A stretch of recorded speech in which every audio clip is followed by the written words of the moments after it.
안녕하세요. 양신TV 거대고양이 양신 나흥식 수의사입니다. 고양이들이 빠르게 움직이는 것들 잘 잡는데 왜 이놈 새끼들은 앞에 있는 간식은 막 줘도 막 두리번 거리고 잘 못 먹고 하는 이유가 뭘까? 그래서 오늘 준비한 주제는 고양이의 눈과 관련된 주제를 준비해 봤습니다. 고양이 눈은 신비하죠. 강아지 눈하고는 좀 다르게 오묘한 것 같아요. 기본적으로 밤에 고양이 눈을 봤을 때는 약간 번쩍번쩍거리잖아요. 이 번쩍번쩍거리는 이유는 바로 고양이 눈 뒤쪽에 있는 반사판이라는 것 때문에 그래요. 이 반사판이라는 게 있기 때문에 어두운 곳에서도 이 시력을 40% 이상 더 좋게 만드는 역할을 하죠. 말 그대로 반사판이죠. 사진 찍을 때 반사판 쓰잖아요. 약간 이렇게 번쩍거리는 거 밑에 뭐 야외 촬영하거나 모델 촬영하시는 분들은 아시겠지만, 그래서 고양이 눈이 보면 밤에 이제 반짝반짝 거리는 것들도 있죠. 그리고 고양이 눈을 보면은 황색하고 갈색하고 파란색, 초록색 이렇게 네 가지 정도로 구분을 할 수가 있고요. 보통 이 고양이 눈은 그 멜라닌 색소의 분포에 따라 이렇게 나뉜다라고 보시면 좋을 것 같아요. 근데 좀 재밌는 건 뭐냐면 고양이가 시력이 되게 어떻게 보면 좋아요. 동체 시력 엄청 좋고 멀리 있는 것도 되게 잘 보는 경향이 있거든요. 근데 요거는 고양이 눈, 홍채라고 하는 거는 조리개잖아요. 조리개의 역할을 생각하시면 좋을 것 같습니다. 이 조리개라는 게 되게, 사람은 눈이 동그랗게 쪼이잖아요. 조리개라는 건 동그랗게 쪼여서 점으로 되는데, 고양이 같은 경우는 요 슬릿이라고 하는 것처럼 이 홍채가 요렇게 쪼여지면서 일자가 되는 거죠. 그러다 보니까 이 빛을 되게 정교하게 조절할 수 있기 때문에 보통 약간 선글라스 같은 효과도 있다라고 보시면 좋을 것 같습니다. 그리고 이제 아까 처음에 제가 반사판 얘기했는데 이 반사판이라는 거는 빛을 어떻게 보면 증폭시키는 역할을 한다고 보시면 될 것 같아요. 왜냐면 사람하고 다르게 이제 그 타페텀이라고 하는 이 특수한 반사판이 있기 때문에 요걸 빛이 어둠 속에서는 2배 정도로 광량을 증폭시키는 역할을 한다라고 생각하시면 됩니다. 그러면은 대략적으로 고양이는 사람이 보다 한 6분의 1 정도 빛만 있어도 사물을 명확하게 인식할 수가 있는 거죠. 그래서 어두운 곳에서도 고양이가 사물을 인지하고 빠르게 반응할 수 있다라고 보시면 될 것 같아요. 근데 여기서 또 질문하거든요. 암흑에서도 고양이는 괜찮냐 이런 얘기 하실 수 있거든요.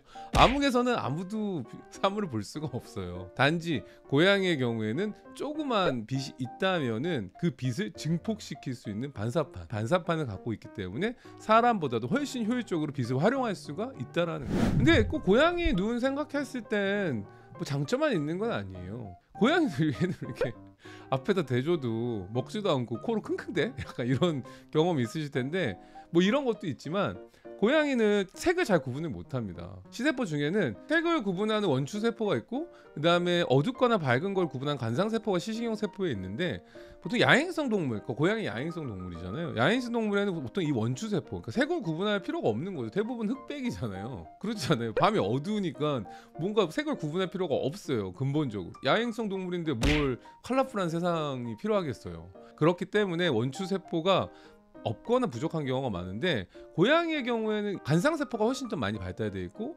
원추세포는 덜 발달되어 있죠. 이 간상세포가 많다 보면은 이게 단순하게 명암을 구분하는 능력도 좋아지지만 보통 움직이는 물건을 캐치하는 능력도 보통 높아지게 되어 있습니다. 그래서 사람에 비해서 고양이가 동적 시력이 발달한 것은 보통 10배 가까이도 발달했다라고도 해요. 완전히 색을 구분하지 못하는 건 아니에요. 그런데 적색하고 녹색에 대한 구분은 힘들어진 거죠. 적색하고 녹색을 잘 구분을 못하는데 보통 적색을 좀 잘 구분을 못한다라고 해요. 그럼 적색을 어떤 색깔로 인지를 하냐면 보통 회색이나 옅은 녹색 정도로 본다고 보시면 될 것 같습니다. 그래서 간혹 녹색이나 회색에 빨간색 물건을 놔두면은 고양이가 인지를 못하는 경우도 있다라고 합니다. 한번 궁금하신 분들은 이 부분 한번 테스트 해보시면 좋을 것 같아요. 그리고 고양이의 경우에는 가까운 거를 가장 못 보는 이유 중에 하나는 이 중심축, 가까이 있는 물건에 대한 초점을 맞추는 게 되게 힘들어요. 그래서 보통 고양이가 30cm 안에 물건에 대한 인지 능력은 보통 수염에 의존하는 경우가 많습니다. 그래서 수염의 경우에는 앞으로 펼쳐서 보통 인지한다고 보시면 돼요. 그렇기 때문에 보통 음식을 놔두면 수염을 뻗칠 수는 기본적으로 하지 않잖아요. 그래서 이 눈 시력을 중심을 맞출 수 없기 때문에 코로 냄새를 맡아서 먹거나 보통 잘 못 찾거나 하는 경우가 종종 발생하는 거죠. 다시 한번 정리하면 고양이는 왜 앞에 있는 음식을 잘 못 먹을까? 왜냐하면 가운데 초점을 맞추는 능력이 떨어진다.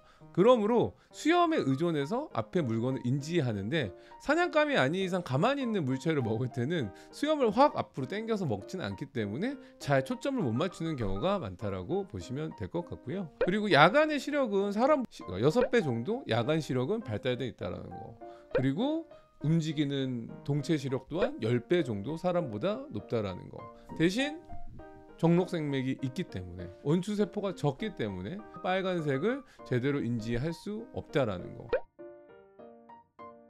오늘 고양이처럼 생각해봐. 고양이는 도대체 왜 앞에 있는 간식은 잘 못 먹을까? 고양이 눈 시력에 대한 비밀에 대해서 한번 이야기해봤는데요. 오늘 내용이 도움이 되셨다면 구독과 좋아요, 알람, 댓글까지 부탁드리면서 안녕.